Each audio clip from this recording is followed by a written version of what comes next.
Yan mga guys, nagtanim na ako.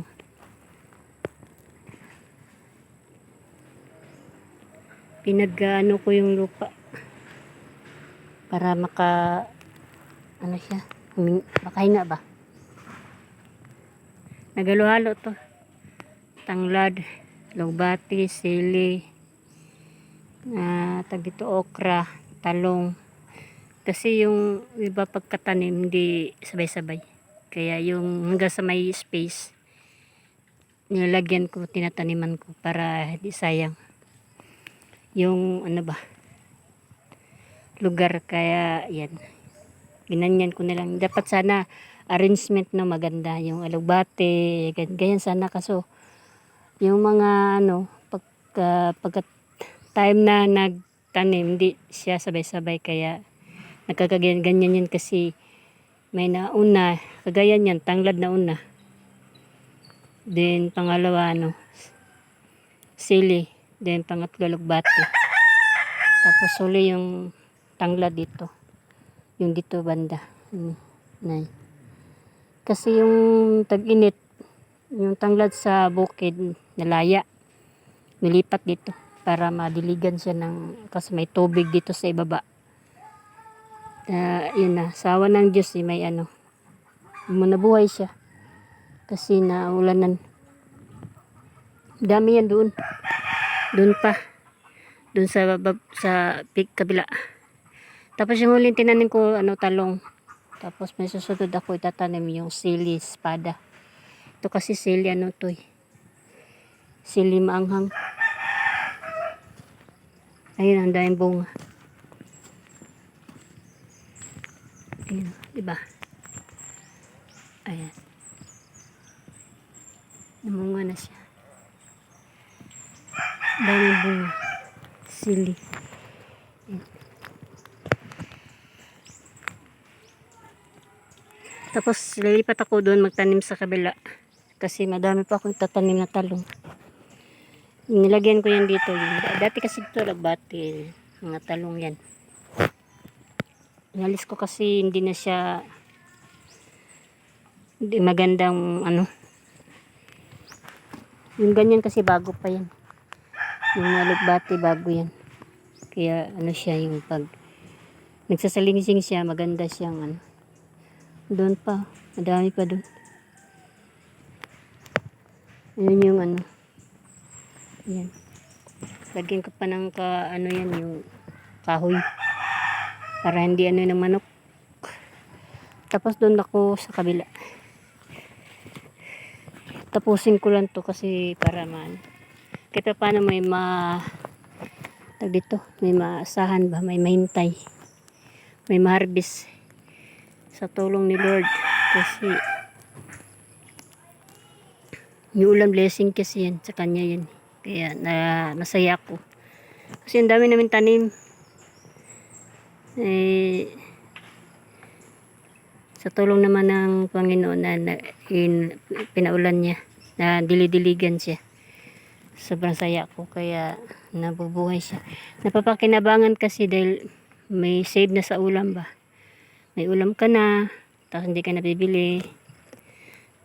Kasi fresh pa. Wala pang halong kung ano-ano. Yan.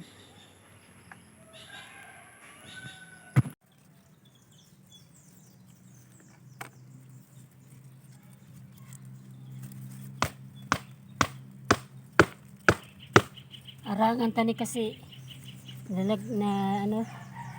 nalaglag ito papaba yung mga damo.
Ginanyan ko ba?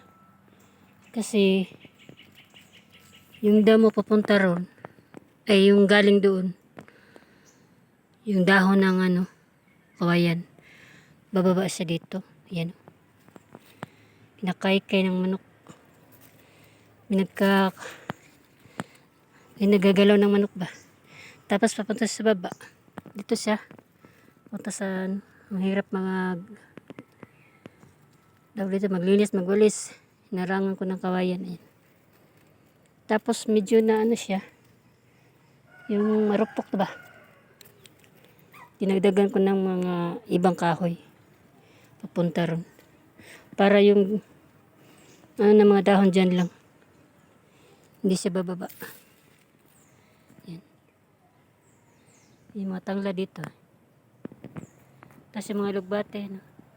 Dami lugbate.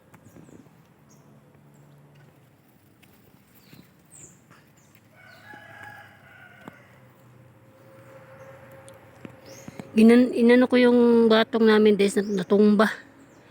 Ay, pinatayo ko kanina. Yung tatlo natumba siya. Tapos, yun okay na. Tapos dito ko magtanim ng talong. Ayan. Pinagaanan ko ng pinabubungkal ko para diretso tatanim ko mamaya. Dahil tanghali na. Diyan ko mamaya akit ako. Patapos ko dito.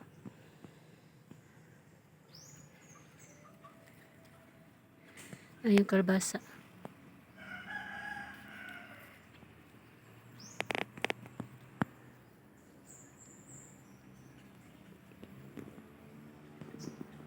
Tapos na ako. Yan. Lali na. Nahihirapan ako maglagay ng camera. Kaya hindi ko na lang pinakita. Kasi yung camera na lang malagyan. Ay, yung sa cellphone ba? Ayan. Ayan sa babaw. Hindi siya ganun makita. Ayan, nilagyan ko ng mga mga kahoy para hindi ng manok. Tapos na. Tapos nagano ko doon, naglinis. Kasi maraming damo. Tinayo ko na yung natumbang sitaw. Tapos na yan. Lagyan ko pa ng dito. Yung mga bakante ba, lagyan ko pa ng tanim.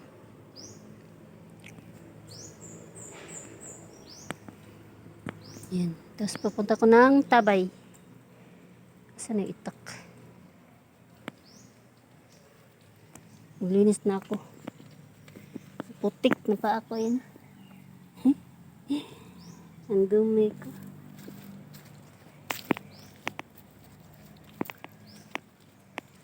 Itan ako ng Tabay. Yung malaki na yung okra.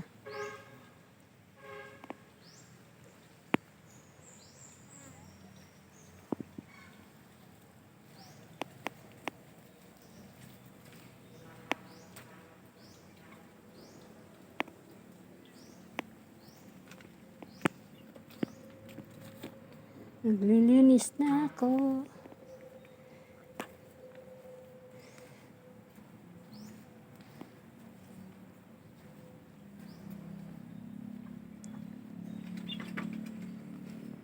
Manok. Ang manok. Lapit na yung saging namin. Harvest. Mainog na.